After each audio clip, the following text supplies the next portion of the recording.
Chicken halang-halang ang ating lulutuin ngayon for today's video. Chicken halang-halang, guys, it's originated from Cebu. So hindi ko na pa nakita ang pagputol-putol o paghiwa-hiwa ng aking mga sangkap at saka paghiwa ng aking chicken kasi pinahiwa ko na ang aking chicken doon sa market sa binilhan ko. Native chicken ang gagamitin natin for today's video. Ayan na, guys, yung aromas ko, sinotay ko na, pero dinagdagan ko yan ng maraming sili or capsicum kasi nga halang-halang. Kailangan kasi maanghang. Tapos nilagyan ko rin ng maraming kamatis. So ayan, guys, kukuhanin ko na ang aking pinahugasan or hinugasan na aking chicken. Tapos, ihahalo ko na yan dyan. Sandali lang, guys. Ewan ko kung ano pang ginagawa sa chicken. Bakit ang tagal? So, drain ko na yun pagkatapos ko hinugasan at saka ayan na. At ang aking hindi alam ay ihinalo pala ang feet. Hindi ko paborito yung kainin, pero it's okay lang kasi naandyan na, nahugasan ko na ng husto.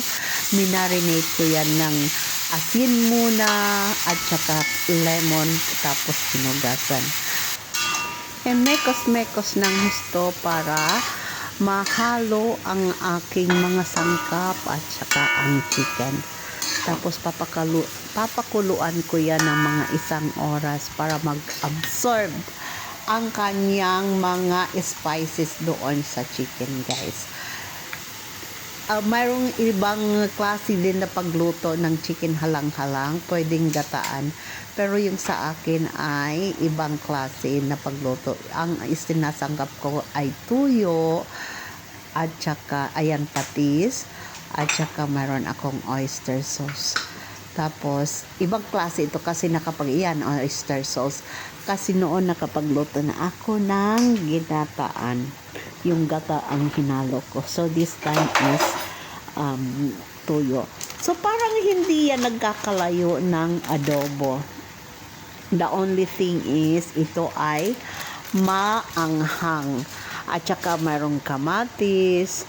At saka mayroon. Ay, ito wala kasi itong walang suka. So, ayan, imekos-mekos ng husto bago ko siya lagyan ng tubig. Ayan, lagyan ko ng tubig na 1 damakmak kasi 1 oras ko yan napakukuluan, guys. Ayan na. Ihalo-halo muna natin bago ko pakuluan. Sorry naman, guys, kasi hindi ako perfect mag-voice over. Ayan na, guys. Tinakpan ko at binuksan ko ulit. Ayan, ihalo ulit kasi hindi pa siya nag-1 oras. Pero kailangan ko tingnan ang kanyang, ayan, yung feet na hindi ko gusto. Pero okay lang yun. Iluto na natin yan dyan. Para na lang yan pang Instagrammable. Pan-display para maging Instagrammable ang ating chicken halang-halang. Titikman ko na yan, guys, kung kasya na ang lahat ng sangkap. At nagpasagurot na ako ng sabaw. Binalik pa talaga.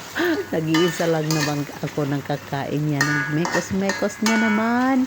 Tapos tatakpan niya ko yan ulit. Uy, pati inilagay dyan ang luwag. Ganun talaga yan.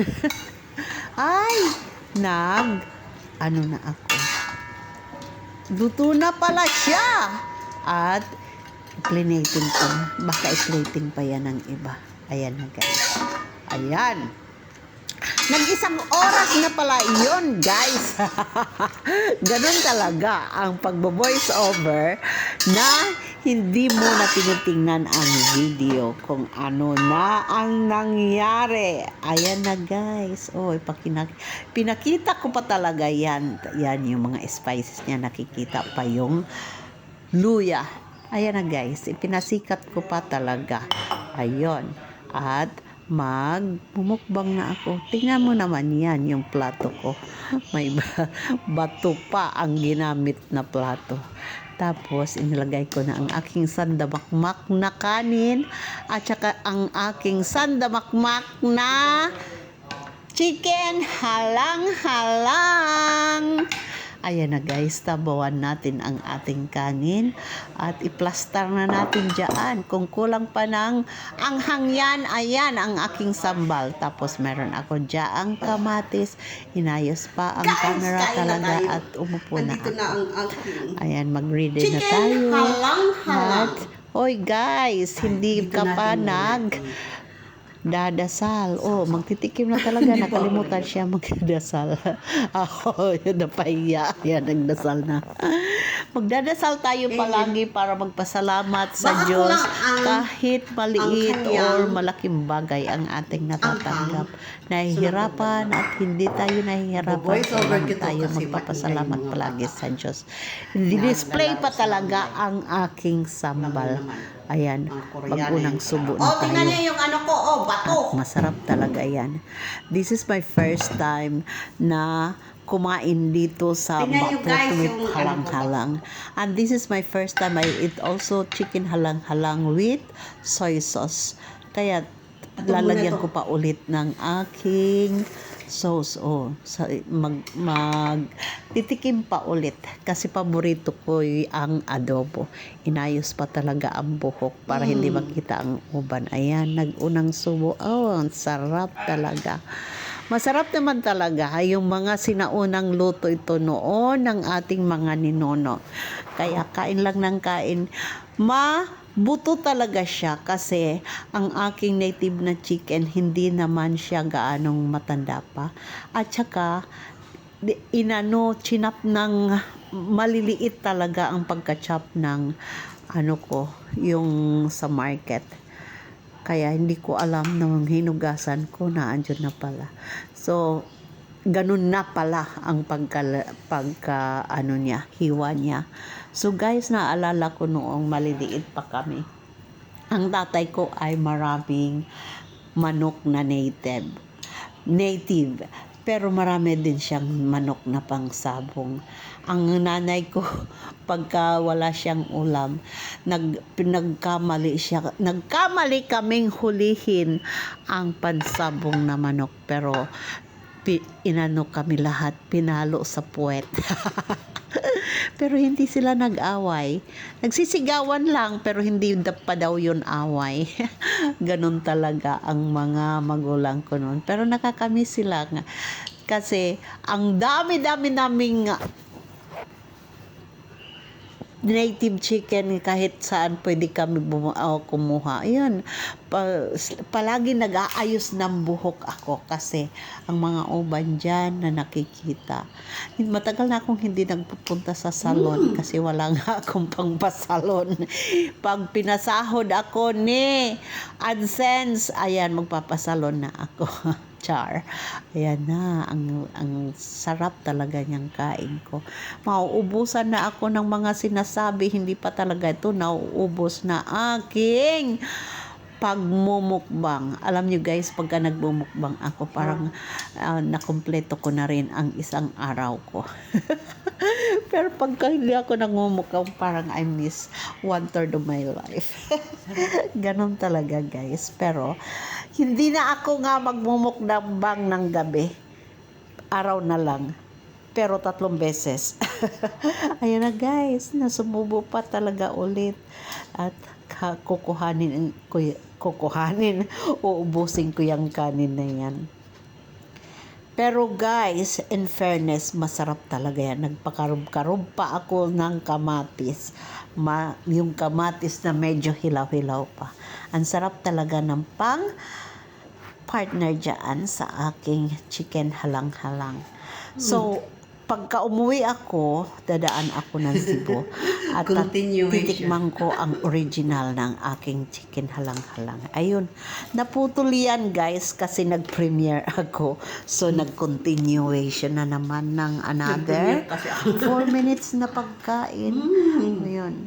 Tapos, nagtawa-tawa pa ako kasi pinagtawanan na ako ng aking hobby na siya kasi ang nakaalam na mayroon akong premiere tapos ako nagmukbang-mukbang pa.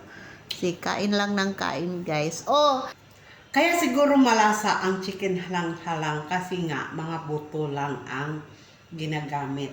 Pero ito, native ito. Tapos sabi ko, i-chop lang ng maliliit. so pagka na ano yung nanay ko, walang ulam mo, naguhulihan lang kami. Sige, paunahan kami maghuli. At marunong ako, guys, katay ng manok. Tapos, yung mga kuya ko, gustong-gusto nila nagpupunta sa sabong kasi pagka natatalo yung ano ng opponent nila, dala nila yung manok. Tapos, pinapamigay nila sa mga tao na gustong magkatay. Ayan na guys, medyo matagal-tagal pa rin yan na aking kainan. Pero ang sarap talaga pagka nagluluto tayo ng ating sarili. Nakakakontento kasi lahat ng gusto natin gawin sa ating pagkain nagagawa natin. So ayan guys, kagaya ng pagkain dyan sa bato na yan na plato. Pagka may kaaway ka, ipukpok mo yan sa bato, o busog na rin siya. Ayun, char lang yan guys. Ayan na, mauubos na yata ang aking chicken halang-halang. Pero, ang buto talaga niya yan. Kailangan mong hindi lunukin kasi mga sharp ang mga buto ng chicken, lalo na pagka hindi pa siya gaanong malaki. So, you have to watch out guys. Yan, nagpapasarap pa talaga ako. Konti na lang ang kanin. Pero pwede namang hindi ubusin ang kanin guys. Pero ayun na, kinain na talaga ang feet. Chicken feet. Hindi raw niya paborito pero kinain. Pero kinain ko lang para hindi sayang kasi maraming tao ngayon na hindi kumakain. Isa na kami doon na nahihirapan sa mundo. Pero hindi naman tayo ganito lang palagi. Ang kapalaran ay bilog. Minsan nasa taas, minsan nasa ibabaw. Nasa ibaba. Pero magpasalamat pa rin tayo sa Diyos na buhay pa rin tayo. Ganun na tayo. Ganun pa naman talaga ang pagsubok. Hindi tayo susubukan ng Diyos kung hindi natin kaya. Ayan, kain pa rin ang kain Noon ako. siguro Wala siyang pakialam. Pero naandyan yan si Dada sa harapan ko. Sabi niya, wala ba tayong plato? Na pagkadami-dami ng mga plato, bakit dyan ka kumakain? Hindi kasi niya alam kung ano ang meaning ng Instagrammable. Char lang guys. Ayan, naubos ko na talaga ang kanin. At mauubos na rin at matatapos na rin itong video for today's food na chicken halang-halang. Ayan, kakainin ko na lang ang aking chicken at naalala ko ang aking nanay dito sa pagkatay ko or pagkain ko ng chicken halang-halang. I am not from Cebu, pero talagang naririnig ko to. Mayroon pa akong kinuha doon sa likod.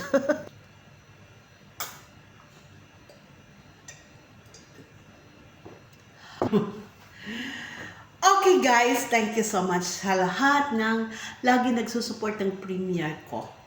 Thank you for watching. Bye.